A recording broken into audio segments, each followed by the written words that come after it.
Good afternoon students. सो जैसे आज आप जानते हैं कि हमारा आज रैपिड एंड फाइट टेस्ट रहने वाला है। Chapter number 4 science class 8 reproduction in animals. तो सभी बच्चे रेडी हैं? क्योंकि मैंने कल आपको बताया था कि आप पूरे चैप्टर को थॉरली पढ़ के आए, तो आज इसके रिकॉर्डिंग हम आपसे कुछ क्वेश्चन पूछेंगे एंड आई होप हर एक बच्चा कोशिश करेगा राइट आंसर देने की। तो सबसे पहले हम स्टार्ट करेंगे अर्सिल से। अर्सिल, आपके लिए क्वेश्चन नंबर 1 है और मैं आपसे जो क्वेश्चन पूछ रहा हूं that is about the sexual reproduction in case of humans में मेल रिप्रोडक्टिव सिस्टम से। आप मुझे बताएं कि the process of formation of sperm is called as spermatogenesis. Nice.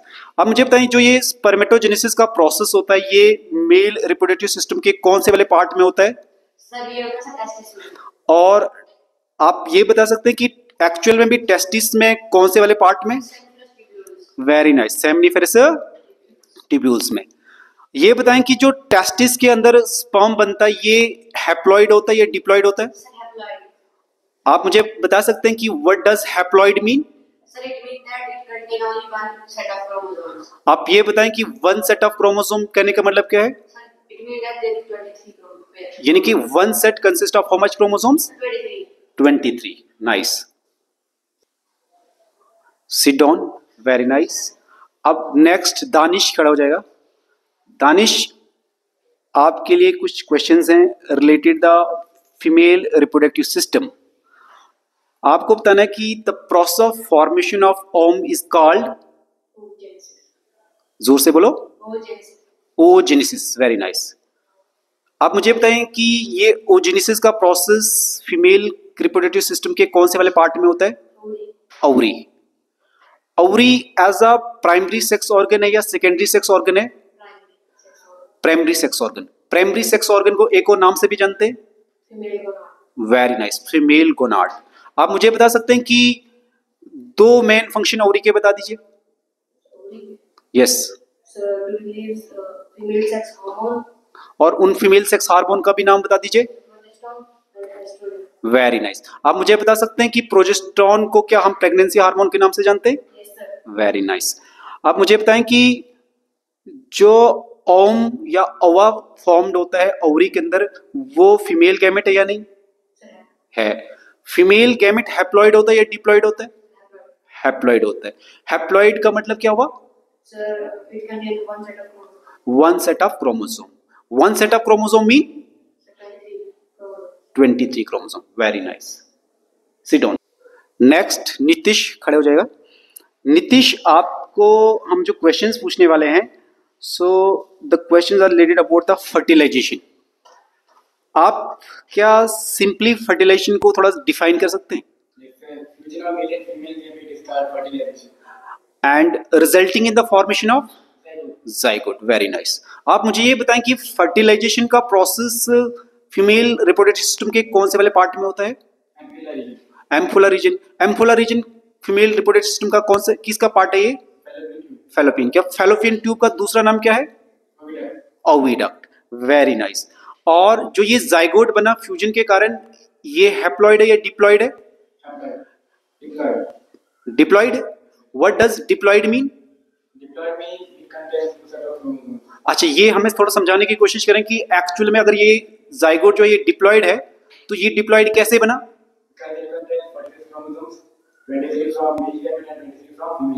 Very nice. यानी कि वन सेट ऑफ क्रोमोसोम जो है मेल गैमेट स्पर्म से आया एंड द वन सेट जो है वो कहां से है? फीमेल गैमेटाइटिज्म ओम से।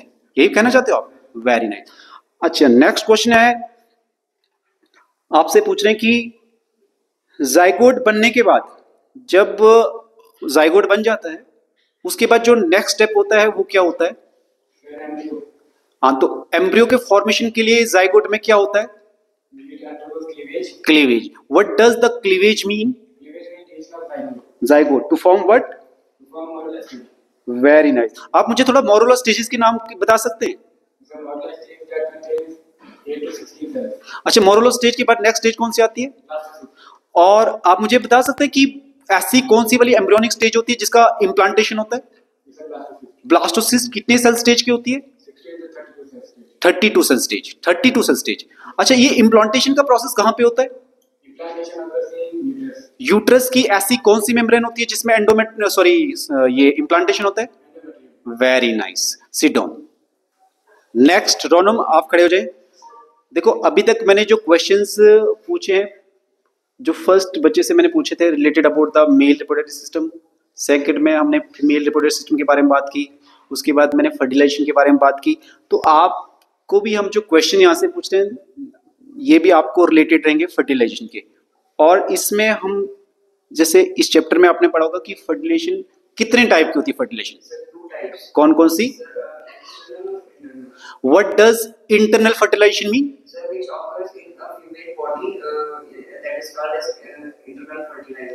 और क्या बता सकते हैं कि इंटरनल फर्टिलाइजेशन की कोई एग्जांपल बताओ कि किन किन ऑर्गेनिज्म के अंदर होती है? अच्छा, मैं आपको एक क्वेश्चन बताऊं कि बताओ हैन के अंदर इंटरनल फर्टिलाइजेशन होती है एक्सटर्नल फर्टिलाइजेशन? सर वो बेसिकली सर वो ओविपेरस है, मतलब जो एग्स ले करती है, और सर लेकिन वो फर्टिलाइजेशन का प्रोसेस जो होता है सर वो मतलब उनकी बॉडी में ही होता है, और सर एग जो ले करती है सर उसका सर इट मींस आप ये कहना चाहते हो कि फर्टिलाइजेशन बॉडी के अंदर हो रही है, it mean internal fertilization, and they lay eggs that by they are oviparous. अब मुझे बताइए ह्यूमन बीइंग्स ओविपेरस है या विविपेरस है? They are viviparous. What does viviparous mean?